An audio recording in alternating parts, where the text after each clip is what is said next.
প্রধানমন্ত্রী শেখ হাসিনা প্রধানমন্ত্রী হিসেবেই দেশে ফিরবেন এবং তিনি আবার দেশ পরিচালনা করবেন। তিনি বলেছেন যে চিন্তা করবেন না, আমি আসতেছি। বাংলাদেশের মানুষ প্রস্তুত আপনাকে সাদরে গ্রহণ করতে, আপনাকে স্বাগত জানাতে।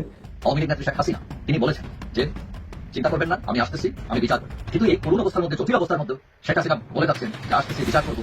কিন্তু কথা হলো তিনি কিভাবে আসবেন, কখন আসবেন? তো এখন কে তাকে বসিয়ে যে শেখ হাসিনা যে বারবার এসব কথা বলতেছেন যে তিনি আসতেছেন, তিনি বিচার করবেন, নিশ্চয়ই এর পিছনে কোনো শক্তি কাজ করছে। তৃণমূল এখন একটা ডাকের অপেক্ষায় আছে। একদিকে পর্দার আড়ালে কি হচ্ছে না হচ্ছে, জাতীয় আন্তর্জাতিক শক্তিগুলো কি করবে না করবে সেই সম্ভাবনা থাকুক, পাশাপাশি আওয়ামী লীগ তৈরি হয়ে আছে।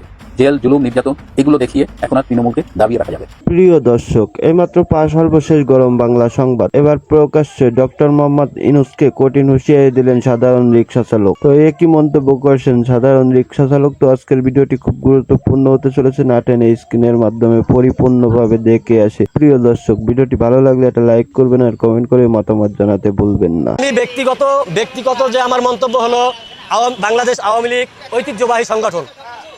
স্বাধীনতা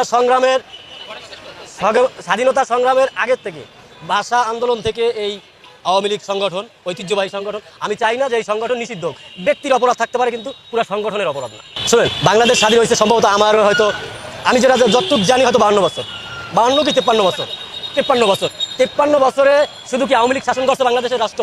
বিগত আরও সরকার শাসন করছে। উল্লেখযোগ্য কোনো উন্নয়নমূলক কর্মকাণ্ড যদি আপনাদের চোখে পড়ে আমাকে বলেন, আমি উত্তর দিয়ে যাই। কোথায় এরকম উন্নয়নমূলক কর্মকাণ্ড করছে? একমাত্র আওয়ামী সরকারই পারছে।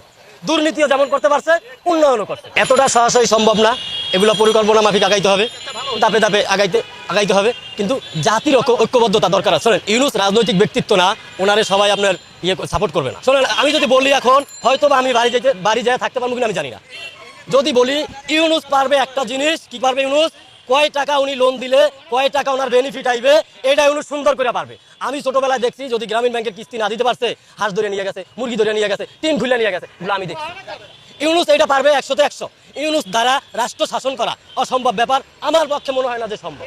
আমার তো মনে হয় না যে আওয়ামী লীগ ছাড়া নির্বাচন হইলে এটা গ্রহণযোগ্যতা অর্জন করবে। আওয়ামী লীগ তো আমার মতো রিক্সাওয়ালার দল না, আর 5 জনের সংগঠন না, 8 জনের সংগঠন না। আওয়ামী লীগ প্রাচীনতম ঐতিহ্যবাহী সংগঠন। আমার দাবি না, এটা জনগণের দাবি, জন আকাঙ্ক্ষা, যে অপরাধী ব্যক্তি যাদের নামে মামলা হয়েছে, এরা হয়তো নির্বাচনে আসবে না বা আসতে পারবে না নিয়ম অনুসারে। ফৌজদারি যে মামলার একটা নিয়ম বিধি নিষেধ আছে, ওই অনুসারে আসবে না। কিন্তু আওয়ামী লীগকে আমার মনে হয় যে নির্বাচন করতে দেওয়াটা উচিত। আপাত দৃষ্টিতে তারা জয়ী হতে পারবে না, এটা আমি শিওর। তারপর যদি এখানে কোনো কলা কৌশল করে, বর্তমানে তো বাংলাদেশ না বহির্বিশ্বে কলা কৌশলের রাজনীতি হলো, কলা কৌশলের কথা বুঝছেন। প্রকৃত অর্থে ভোটাধিকার প্রায় এটা রাষ্ট্রই নাই। শুধু আমাদের বাংলাদেশের রাষ্ট্রটা প্রায় রাষ্ট্রই নাই। আমরা হলো চুক্তিবদ্ধ নির্বাচন করি, আমি আপনারা এটা বৈধতা দিব, আমার আপনি রাষ্ট্র ক্ষমতায় বসাই গেলেন। বর্তমানে এই পরিস্থিতি, আমার মনে হয় না যে আওয়ামী লীগ জয়লাভ করবে। হয়তো অন্য দল জয়লাভ করবে। আওয়ামী লীগ জয়লাভ না করলেও দেশে যে রাহাজানিটা এইটা হবে না। আওয়ামী লীগ যদি দেশে নির্বাচন করতে পারে, আর যদি নির্বাচন না করতে পারে, তা একটু বেশি হইতে পারে।